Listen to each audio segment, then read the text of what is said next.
Tiga. Assalamualaikum warahmatullahi wabarakatuh. My name is Muhammad Ikmal bin Yusman. My metric number is 171271793. I want to describe the process of plugging DC motor.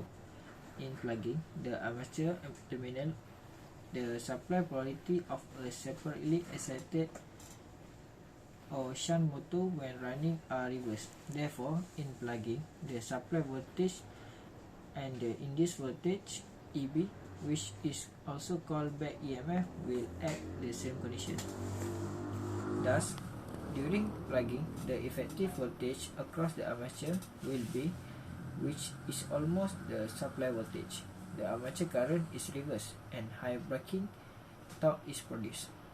An external limiting resistor is connected in a series the armature to the limit armature current to a safe value. The connection diagram of a DC separately excited motor and its characteristic. For braking, the series motor either the armature, the terminal or field terminal are reversed, but both armature, the field terminal are not reversed together. Reversing of both the terminal will give only normal working operation. At the zero speed, the braking torque is not zero. The motor must be disconnected from the supply at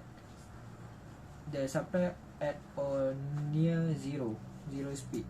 When the motor is used for a stopping alert, if the motor is not connected from the supply mains, the motor will speed the reverse direction.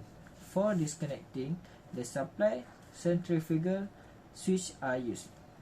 Lastly, the method of braking, known as a plugging or reverse current braking, is a high insufficient method because, in addition, the power supply by the load power supply by the source is also waste in resistance. I want to explain about the application of plugging.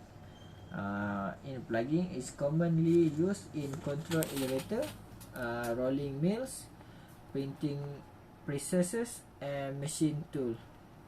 That's all for me. Thank you.